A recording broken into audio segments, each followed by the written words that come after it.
All right, I'm going to go ahead and get started. As you join in, again, please introduce yourself within the chat. It's always nice to see where everyone's coming from, and we'll go ahead and get started. Welcome, everyone. I'm so excited to spring into this webinar, spring into fundraising success. My name is Lisa Galprin. I'm the Marketing and Communications Manager at Mighty Cause. Before we begin, just an agenda. We're first going to be going over some housekeeping. We're then going to be going over Spink fundraising ideas and tips, and then we'll save questions at the end. I will periodically check the chat for any questions, but I'll try to save them for the end.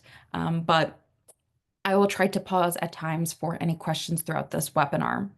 So for some housekeeping, for any questions, the easiest way for me to keep tabs on questions that do come in is through the questions tool on your Zoom panel. Sometimes when they come through the chat, they can get lost. Again, I'll try my best to keep track of it, but if you could utilize the questions tool, that would be best. As well, this webinar is being recorded, so we will email out the slide deck and this recording in a follow-up email sometime tomorrow. All right, so for those of you who are brand new to Mighty Cause, you're not familiar with us, this is your first webinar. If this is not your first webinar, this is going to be another reintroduction to Mighty Cause, but we've been in the nonprofit space since 2006, so for a long time. We're one of the biggest technology providers in the country for giving days, such as Colorado Gives, Give Minnesota, North Texas Giving Day.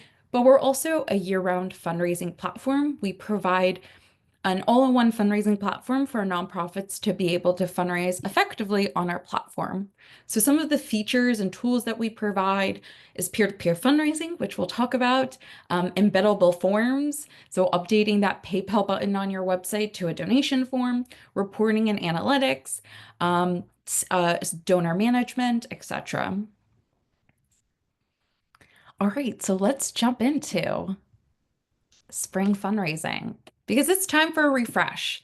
So if you weren't familiar or weren't aware, we are currently in the middle of spring, so it's still not too late and it's still a perfect opportunity to launch a fundraising campaign if that's something you're interested in doing. Spring will go into May 31st, so there's still an ample amount of time. So, why is spring fundraising or spring in general such a popular or common time for fundraising events? Well, one, spring represents a new season of growth, right? It's an opportunity to refresh your fundraising, energize your supporters, and set the stage for a season of generosity. As weather starts getting nicer, we're going out of our winter hibernation. It's an opportunity to be outside, and people are more likely to participate in events. So it's all about community building, and spring fundraisers, they're often focused on bringing people together, bringing camaraderie, and participating in events. It's also a great opportunity to re-engage with lapsed donors and introduce new campaigns. Overall, spring is a season of hope, and that's a really great messaging tool to utilize for a spring fundraising campaign.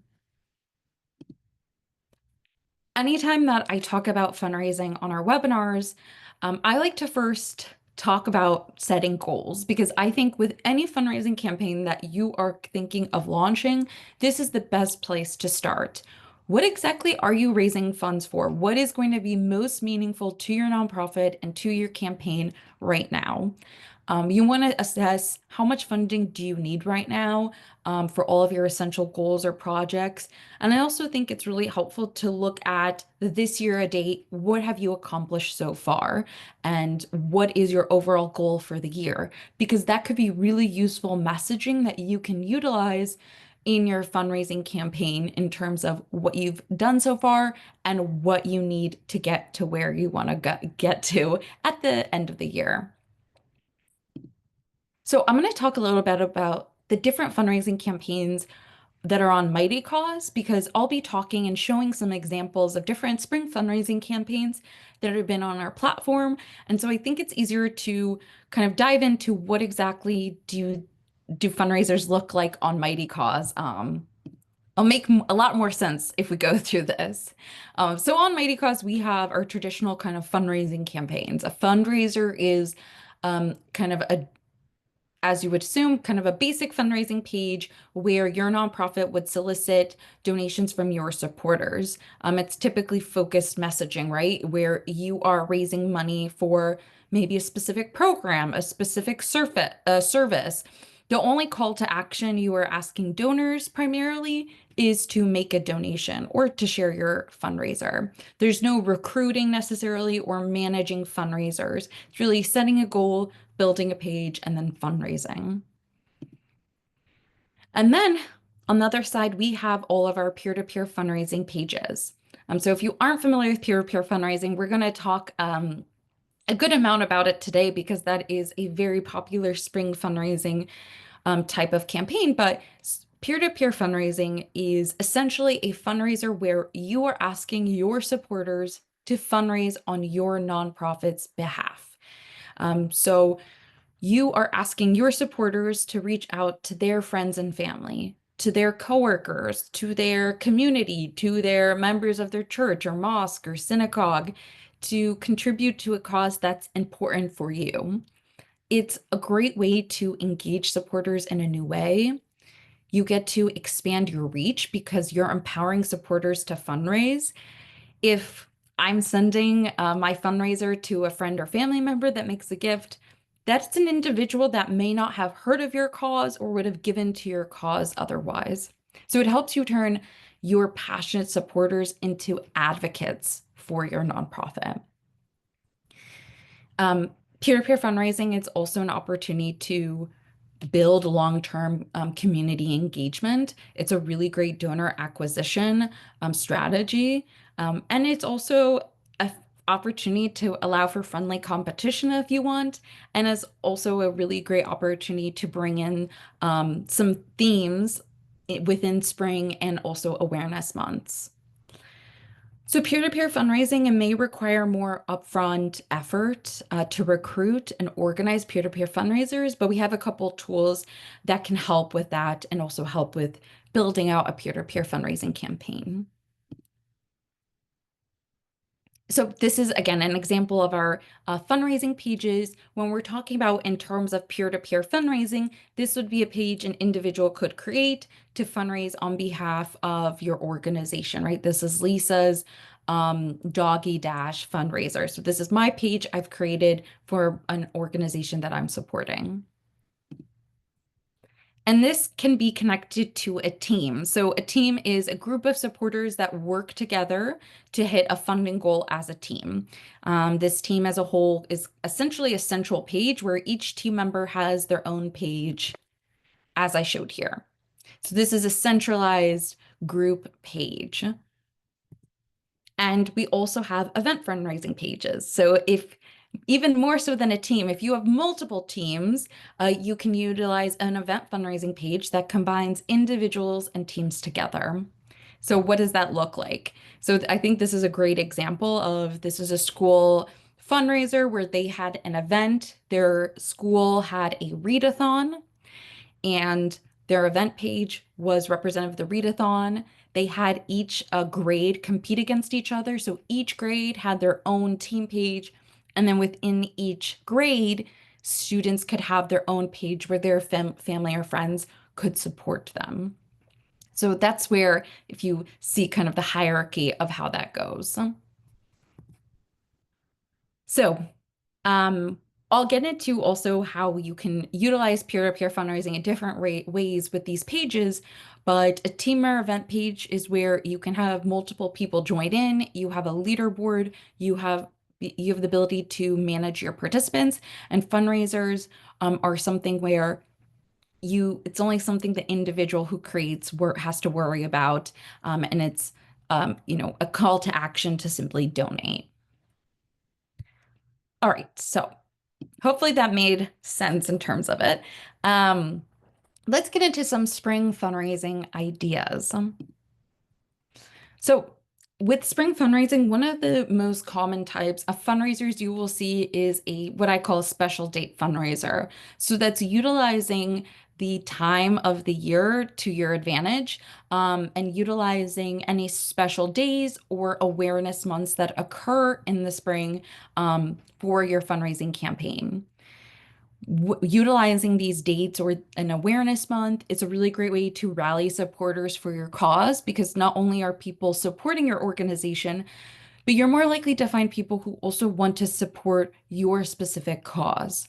It's also just an easy marketing tool. You have the hook immediately built in, and it's an opportunity to also expand your reach if you want to work with local businesses, or you want to work, want to find a sponsor. This is a really great, easy segue into that conversation. So, what are a couple of spring dates that are happening this year? So, something in just I took these dates from nationaltoday.com, so you can go on after this and kind of look around. They have so many different dates and awareness months listed out there, some that I was like, I did not know that existed. But so for example, April is National Sexual Assault Harass Awareness and Prevention Month. It's National Pet Day. We have Earth Day, Arbor Day, Denim Day. In May, we have Mental Health Awareness Month, Asian American and Pacific Islander Heritage Month, Teacher Appreciation Week, Mother's Day, Global Accessibility Awareness Day, International Day of Families, Memorial Day. And again, this is just a super short list of all of the holidays or dates available. So I'm going to show you an example of an organization who kind of utilizes this to their benefit. I'm going to open their page. One second.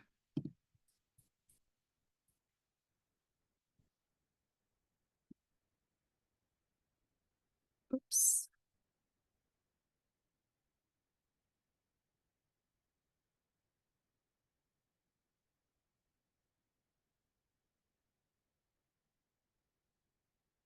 All right. Sorry, don't know where my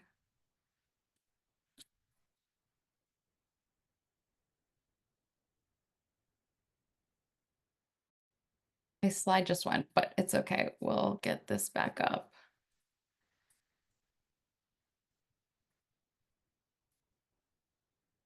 Okay. Let's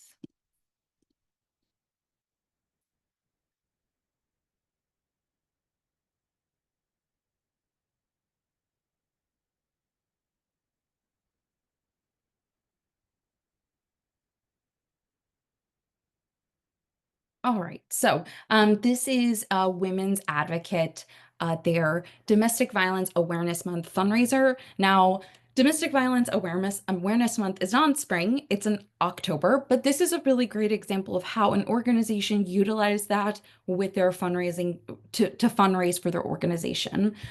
So they kind of communicated that their end of year goal is $200,000.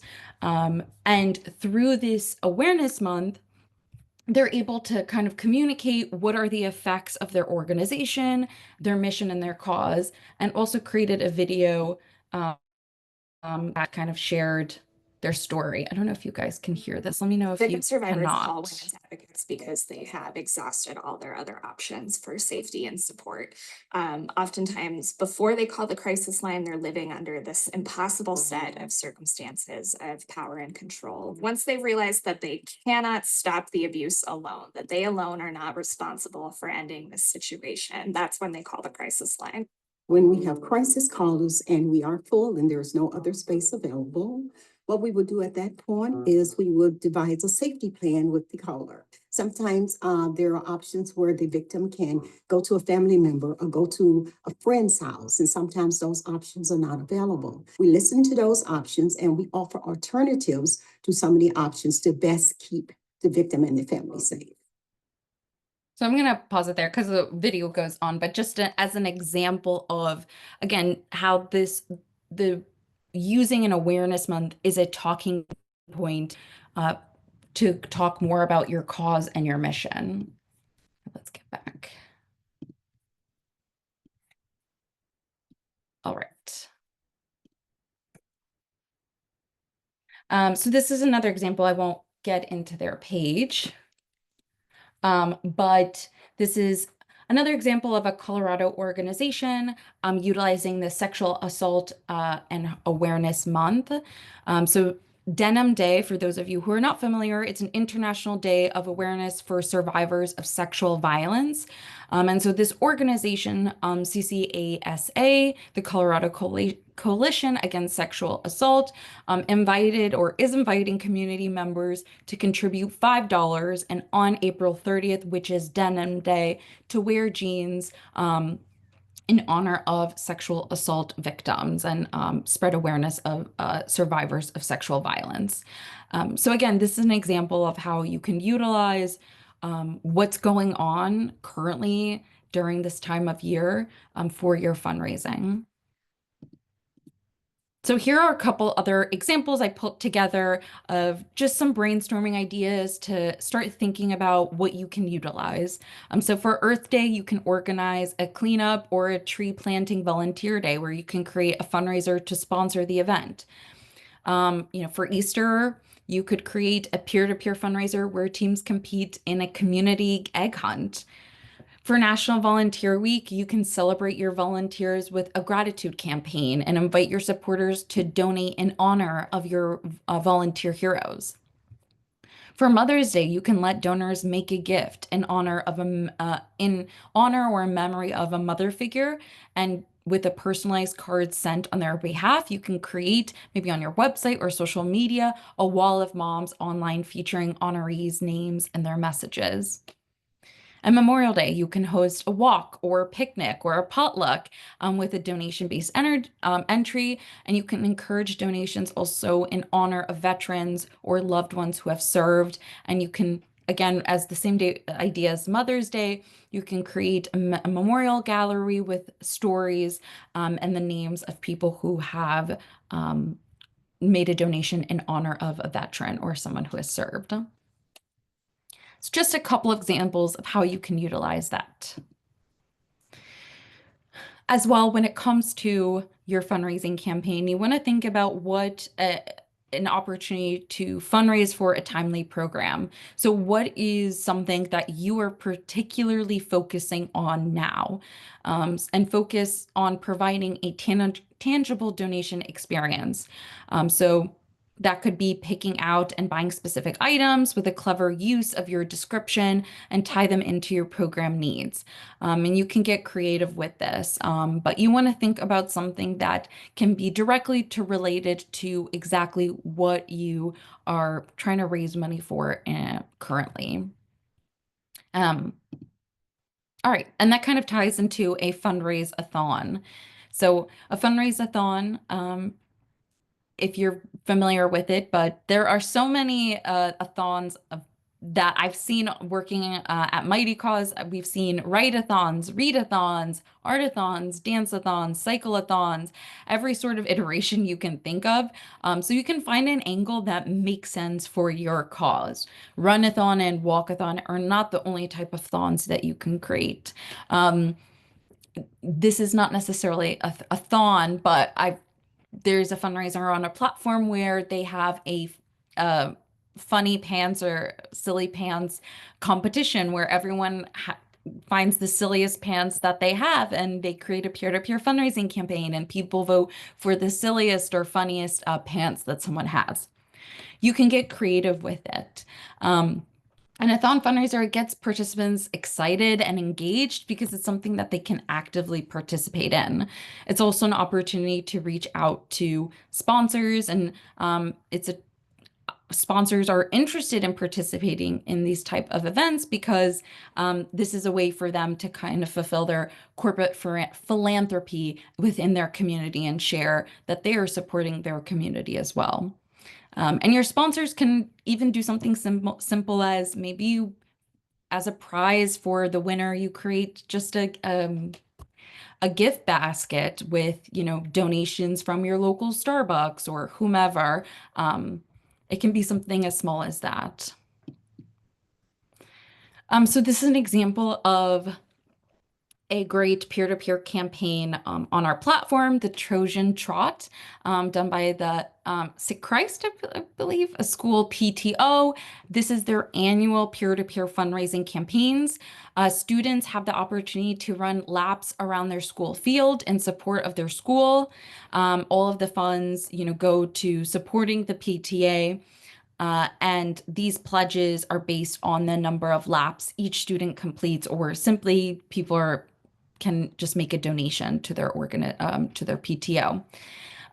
So as you see here, they have their event fundraising page, and then they've created team fundraising pages representing each teacher and each class. So friends or family or community members can make a donation directly to, their children or their nephews, teacher and class to support, and that competition provides some incentives for the students. And the way they were also able to easily create these pages and create all of these school pages is through the template that's available on our event fundraising page. The template allows you to add key details like the description that will be on each page, the amount, an image, etc., so that creating these pages are really easy and simple. So this is another example of writing for Dylan in the 5 boroughs. And I think this is a really great example as well, because this is an organization that's utilizing peer-to-peer fundraising without actively creating the event.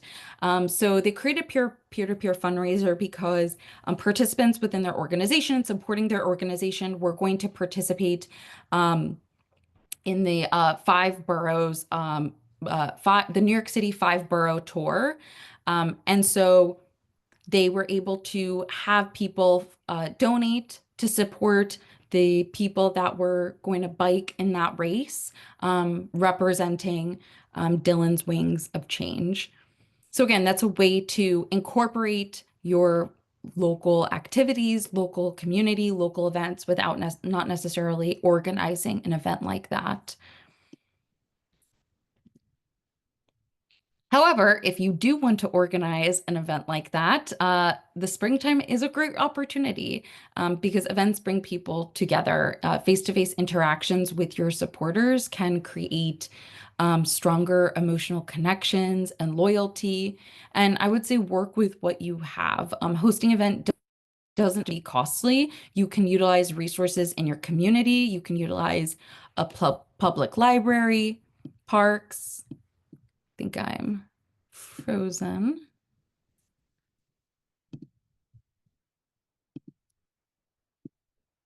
Okay, I'm back on. You can utilize public libraries, parks, local businesses. It doesn't have to be an extravagant event if this is your first time creating an event. Um,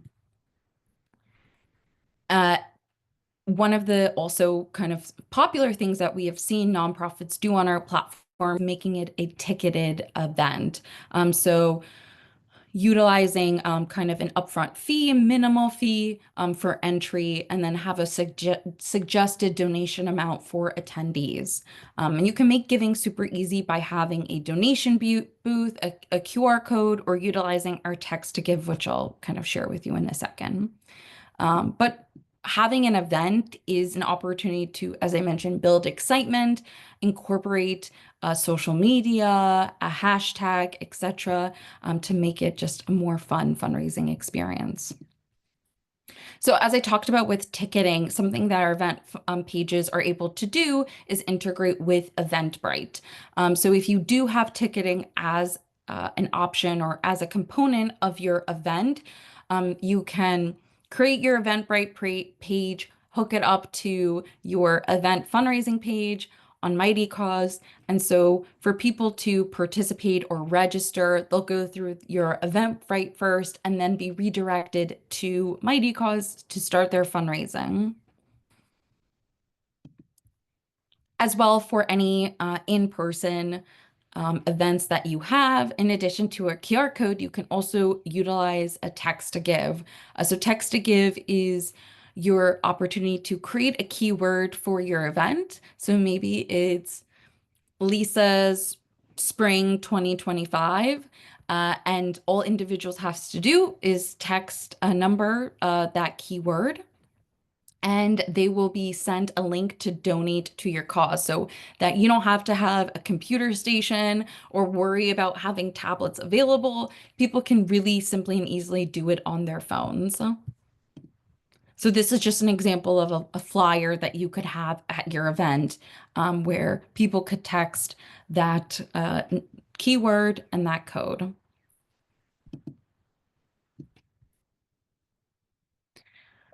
Another common type of peer-to-peer fundraising event that we've seen on the platform is a charity walk. And there's a reason for it. It is a timeless classic. This type of event is a mainstay for a reason. It is something that many people can participate in, and it resonates with a lot of people for that reason. Um, Charity walks or also any of these type of events, they don't necessarily have to be all in person. You can make it virtual in terms you could allow participants to complete their own miles on their own time and schedule. As I mentioned with the fancy pants example that I shared, that was all virtual in terms of people sharing those images and people supporting them. It doesn't all have to be in person. Um, I think having rewards or incentives is definitely helpful with these type of events. So having some sort of swag bag, and that can be as little or small, could be a sticker, t-shirt, bumper sticker, anything that you may able to put together. And here are also just a couple of examples for this, are spring themed that just to think about. So a garden party, a golf tournament, field day, picnic, bake off, trivia night, car wash, BYOB, happy hour, egg hunt, yoga in the park. I mean, the list is really endless, but these are just some ideas to kind of get the ball running and have you think about what can you do within this last hour or so. Um, and as I talked about with peer-to-peer fundraising at the very beginning is one of the benefits that peer-to-peer fundraising can have is it allows for friendly competition if you want to, because that is a really great way to generate excitement and have participants really be actively participating in your event. So I'm going to share an example I really love. And this is the Toucan Rescue Ranch. Their call for artists build a new education center fundraising campaign. So for this fundraising campaign, it's not as you've seen before where everyone creates their own fundraising page. But how it is peer-to-peer fundraising is that they have a call for artists, no matter what age you are, whoever you are, to to submit an artwork that represents their organization. So as you can imagine, they are an animal organization, so a lot of cute photos of animals. And after all the submissions are sent, they are then added to their fundraising page with a number, and then when a user or a supporter goes to donate, they put down the number of who they want to support. And the winner of their fundraiser then gets their image published on a t-shirt, and then that t-shirt is sold by the organization. And how it is peer-to-peer fundraising is that they're having people actively support their organization by contributing to art, and then they are sending that to their friends, their family to vote for their art to win the competition. So they're having their friends and family come and support their cause. So I think this is just a really interesting and creative way to incorporate peer-to-peer fundraising in a non-traditional way than you would think of, different than a walkathon or some of the other things that we've talked about. Overall, just some tips in terms of when we're doing peer-to-peer fundraising, I definitely recommend creating a toolkit. A toolkit is really helpful for people if this is their first time fundraising. It helps to kind of build confidence. So you can include some email templates, social media posts, tips for approaching donors, a suggested timeline, and we have actually a participant toolkit available if you want to utilize that to send to any participants. Okay, I'm gonna pause here for some questions. Okay. So do we get the slides? Yes, the slides will be sent in a follow-up email afterwards. Is Eventbrite the only option for linking ticketed events? For right now, as a direct integration, Eventbrite is the only option. However, if there is another ticketing system that you utilize, that doesn't mean you can't utilize that. It just won't be directly integrated. So, for example, you could communicate to users, hey, register for your ticket here. And then after they register, you can send them a follow-up email instructing them on how to set up their fundraising page on your event fundraising page on Mighty Cause. Um, is there a way to allow people to pledge a certain amount per mile, page read, etc., or does the platform collect flat amounts? So the platform collects flat amounts. We don't collect pledges. We actually used to collect pledges a long time ago, but we actually found that a lot of people did not realize after they would provide their credit card information, how much would be charge based off their someone who is supporting how much they were able to accomplish. So we don't do pledges, but a lot of organization or fundraisers will do pledging in a different way, you know, kind of have them support them from the onset, and rather than afterwards, if that makes sense. Um, we use Ticketstripe for tickets and event associated donations. Much cheaper and easier to use than Eventbrite. Yeah, I mean, as I mentioned, you don't have to use Eventbrite. If there is a different ticketing option that works best for your organization, you can definitely still utilize that and then just incorporate fundraising as a second step direction to your supporters.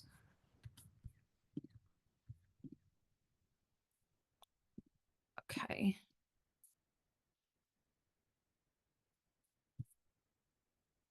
Um, all right. And then I'll continue on. We don't have that many more slides and we'll go into more questions in a second. So we've talked a lot about different fundraising ideas and different tips, but what else can you do during this season of hope and refresh and renewal? So I think this is also a great opportunity to kind of take a pause and retain and engage your donors. It's really easy the end when you receive your end of year donors, your Giving Tuesday donors, to kind of neglect them until the fall. And it's a really great opportunity to kind of circle back with those donors by following up with another thank you email with an update on what you've accomplished so far within the year. You can send a handwritten note or a spring postcard, something that is seasonal related to spring that shows your donor appreciation. You could even create a donor appreciation event. And again, this can be tied to a peer-to-peer fundraising idea that we've talked about, maybe a potluck or a picnic, where you invite people to join and then donations are encouraged at the event. Because this can strengthen your connection to your donors. And this also could be an opportunity to reintroduce recurring gifts. So making a monthly contribution can be spring themed, such as keep the momentum blooming, right? So what are you trying to accomplish this year? Where are you currently? And what you need to get there. So yes, as I just talked about, I think sharing your results is really helpful, especially throughout the year and letting them know that, you know, their donation last year has made a real meaningful impact. And I think also using impactful stories, uplifting messages to reinforce the value of their support and include photos or videos to visually show how that has made a difference. You can also ask donors to take a small action, so you can keep supporters engaged by inviting them to volunteer, attend, or amplify your message. So it can be different call to action. And you can use different touch points to also prep for future campaigns. So you can start laying the groundwork for summer fundraising and Giving Tuesday momentum. I think that's why in the beginning of this webinar, I talked a lot about goal setting and what is your overall goal. Because if you have your 2025 goal, then that is a way for you to communicate that throughout the year. What is your numerical goal? What is your program goal? Or, what are you trying to raise funds for? What are you trying to grow this year? Because that can set the stage in terms of your communication to nonprofits throughout the year and during this time. Um, we talked about, spring is a really great time in terms of messaging about hope. And I think you can utilize to your advantage when kind of communicating all of that. So to recap, um, spring is a great time to energize your fundraising. It's a great creative and opportunity to create a fun spring theme and engage with your donors in a fun way. Peer-to-peer fundraising, a great way to activate your community. And you can leverage some of the tools we talked about on Mighty Cause to make it easier and more effective. And one last thing I want to just mention as well is that we have something really exciting coming up sometime next week. And that is we are doing a major upgrade to our CRM system. We're going to be introducing up our powerful new CRM contacts. So be on the lookout. We'll be announcing that sometime next week. So you should get all of the information there. But we're really excited because this is a big improvement and I think will help a lot of you guys in terms of managing your donors and being able to track, organize, and engage your supporters. All right, so some next steps. So you want to, we'll be sending out, as I mentioned, a follow-up email with the recording and slide deck available. If you want to stay in touch with us, there will be a survey that will pop up and you can fill out the survey and let us know if you want to be in touch with us, if you want to learn more about Mighty Cause. There will also be a follow-up email that will have the same call to action. So either way works. And then we have another webinar coming up at the end of April where we will be going in depth on Contacts, our new CRM system. So if you are interested in learning about Contacts and you want to learn more about donor management on Mighty Cause, register for that webinar. We'll be diving into that. Okay, so let's take some more questions. All right. What permits or technical things we need to prepare for before fundraising?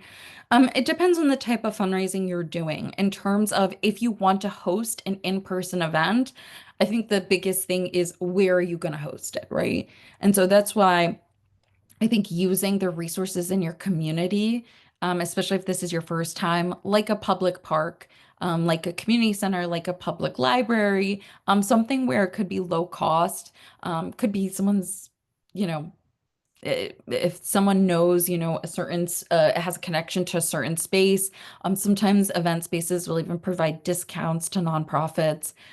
So I think that's the biggest thing that you want to consider. Do you have suggestions for ticket platforms that don't have high fees? I've used Eventbrite in the past and they are useful but can be costly. I think as someone mentioned in the chat, TicketStripe, I'm not familiar with TicketStripe, but that might be a good alternative for you than Eventbrite. I've only utilized Eventbrite in the past. So unfortunately, I don't know other ticketing platforms. Um, is there another Eventbrite, is there some API functionality that we can leverage for other platforms? Unfortunately, no, but as I mentioned, we've had other nonprofits that have utilized other ticketing platforms if they have not wanted to use Eventbrite, and they've just kind of created the registration process where people can register and then it will send them an automated email of directing them to go to, Mighty Cause in their event fundraising page to start their fundraising page. What are the nuances in online fundraising? Are people more skeptical? How do we avoid being called a scam?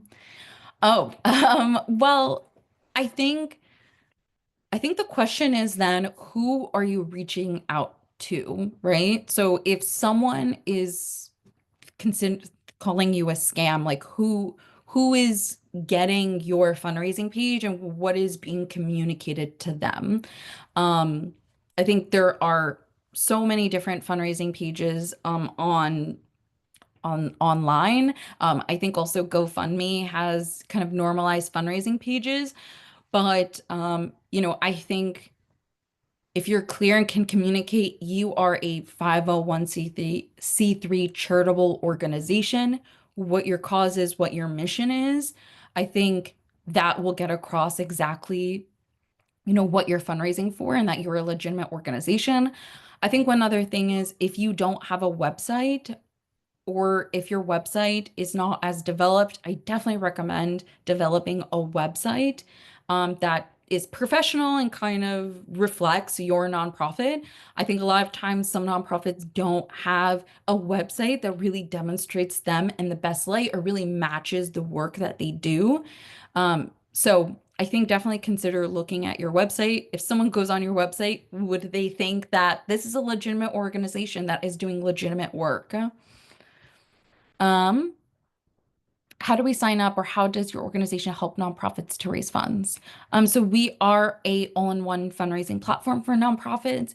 If you're interested in learning more about our platform, um, let me know in the survey that comes out or in our follow-up email, and we can get in touch and kind of talk more about what are your needs and, if we can be of service to that.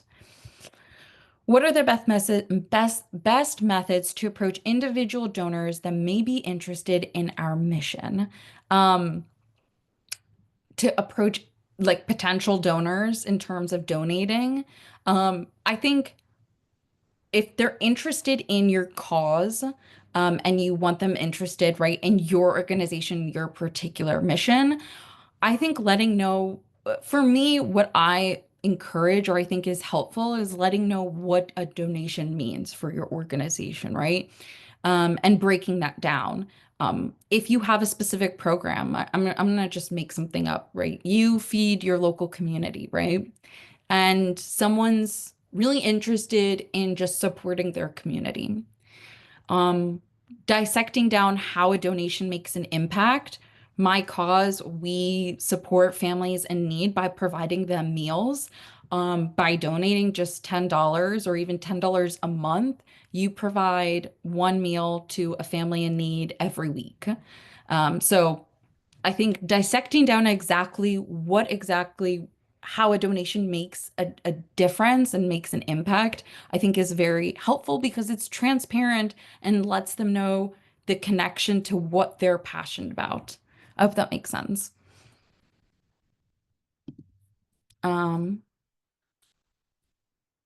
okay.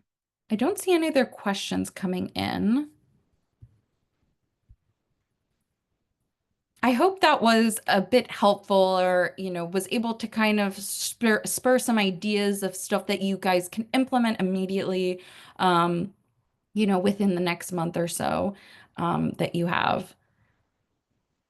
Uh, I see that you have one more question, Nancy. I Will there be any cost to use the new CMS? So it's going to be available on our supporter or on our Accelerate plan. So if you're currently on our Accelerate plan, there's going to be no additional cost to it. But our Accelerate plan is a monthly subscription cost.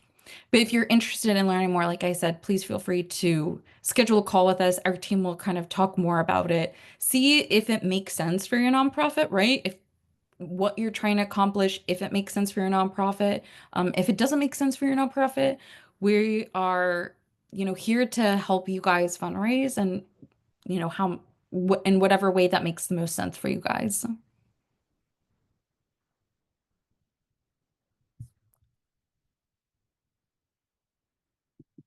Um, okay.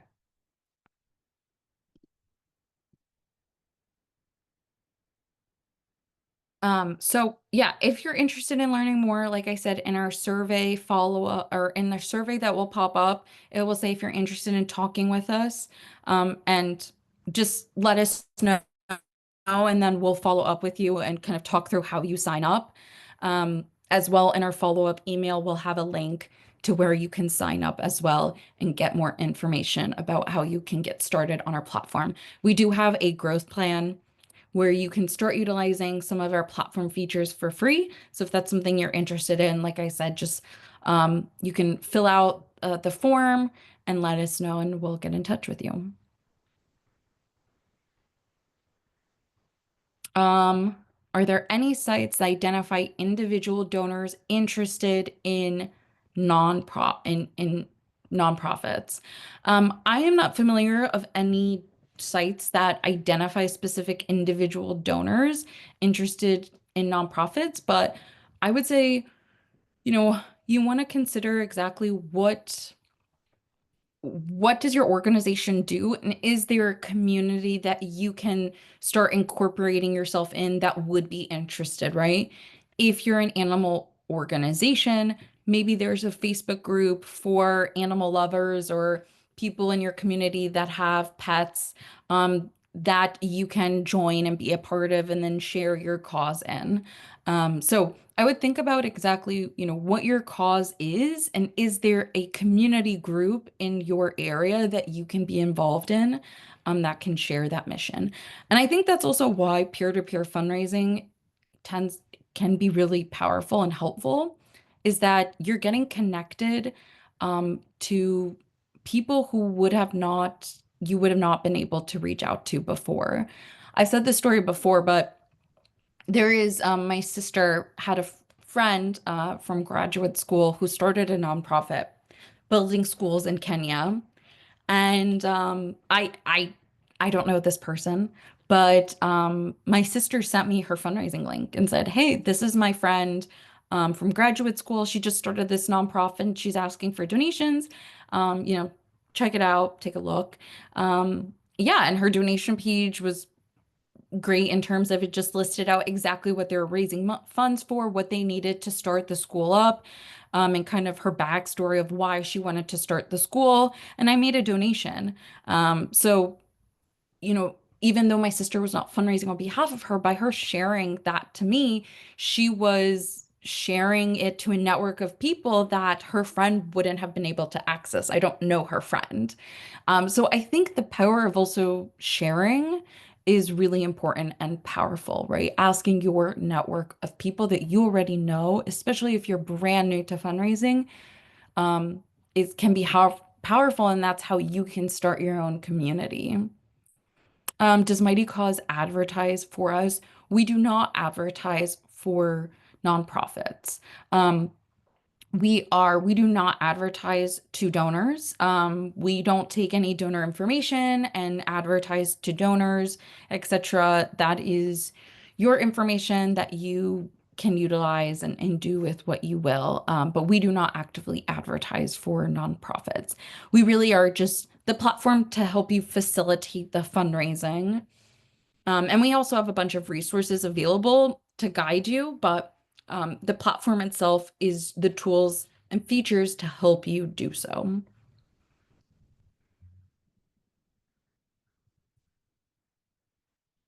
Okay, I don't see any other questions. So I guess we can end it there. If there's any other topics that you're interested in us covering, the survey will also ask for that. So please let us know what other topics that you're interested in learning more about. That's really helpful in terms of us managing or us scheduling out our webinars and the topics that we cover. We have some exciting webinars coming up in the year, so let us know what else that would be really helpful for you.